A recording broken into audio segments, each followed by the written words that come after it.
The staircase was broken. I had to make my way up some other way.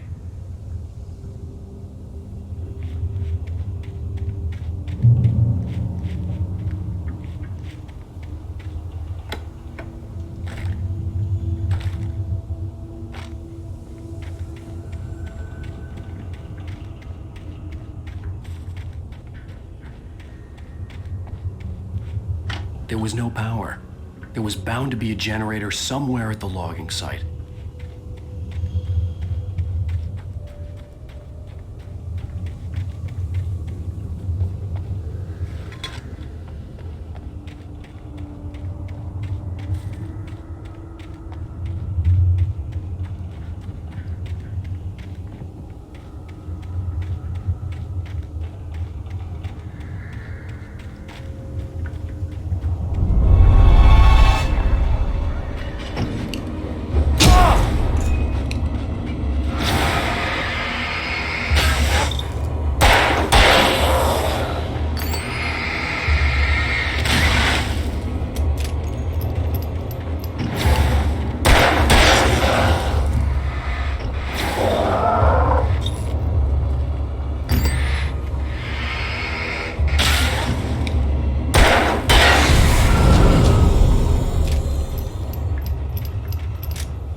With all this forestry equipment around, there had to be something I could use to reach the top.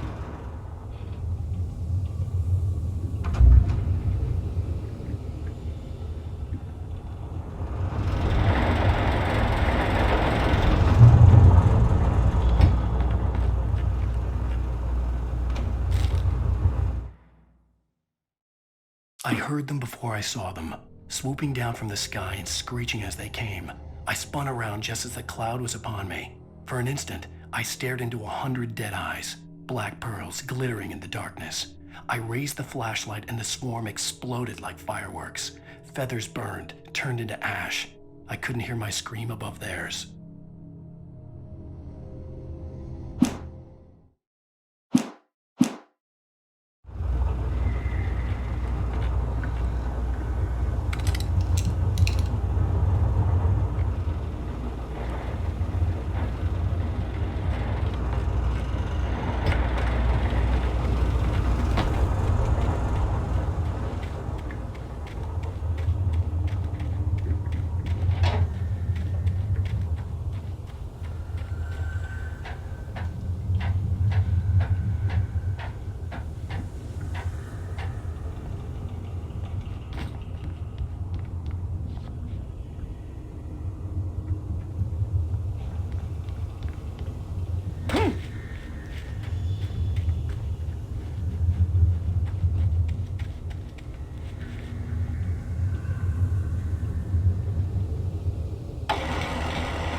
I was just outside for a breath of fresh air, and what a night. I know most of you are probably in your beds by now, but if you're still up and around, take a moment. Step outside for a spell and breathe in deep. The weather is absolutely still. The sky is crystal clear. It's like the forest is quietly breathing along with you. As you listeners know, I'm a night owl, and it's on nights like this I wish I wasn't cooped up in the studio. Makes an old man like me wish I could just roam wild. But here I am, and it would keep you company all night long if I weren't. It looks like I'm not the only one staying up late. Caller, you're on the air. Hey, Pat, it's Maurice Horton. Hello, Maurice. What are you up to? Well, I was just taking Toby on his walkies. Oh, isn't it beautiful out there? Sure, but Pat, the reason I called is that Toby heard something rustling in the undergrowth and took off after it, and I couldn't find it. Probably a rabbit. Sure. Toby loves rabbits. Well, sure. Anyway, I figured that, if anyone runs into Toby, they could grab him. My number's on his collar. And Toby's a friendly dog? Oh, Toby loves people. Usually he comes back, but we were pretty far from home, and it sounds like he went pretty wild there. Great dog, but he's just too dumb for his own good. Well, Maurice, it's out there now. Hope Toby comes home soon. Yeah, thanks, Pat. You have a good night now.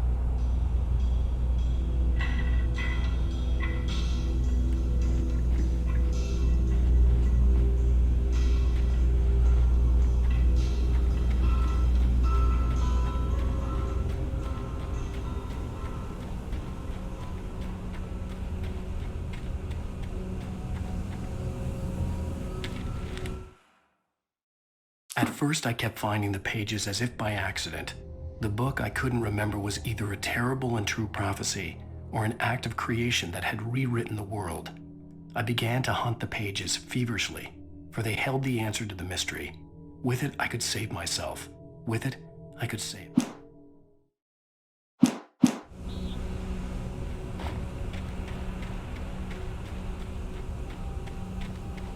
The gas station was closer now, its light welcoming in the darkness.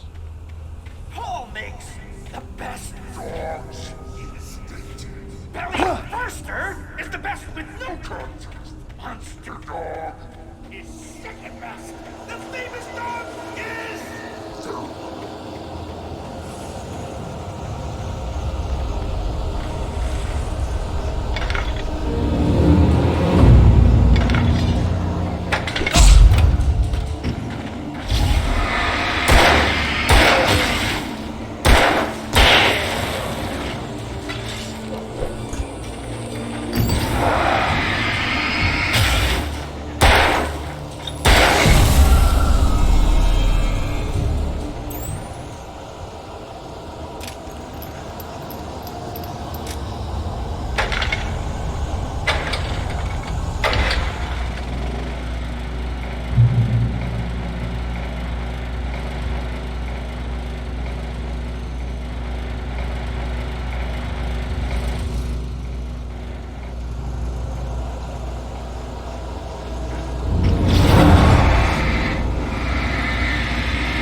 I stepped into the gas station's garage. It was dark and quiet.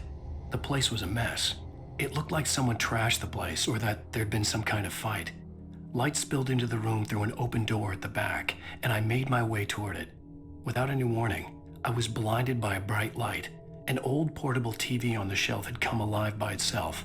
Impossibly, I could see myself on the screen, talking like a madman.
"The cabin on Cauldron Lake?" she asked. The sheriff looked at me suspiciously. The early morning light flooded through the office windows. I would probably never have gotten out of the woods alive without her help, but I couldn't tell her the truth of what I'd faced the previous night. She'd think I was lying or crazy. She'd lock me up, and she wouldn't help me find Alice.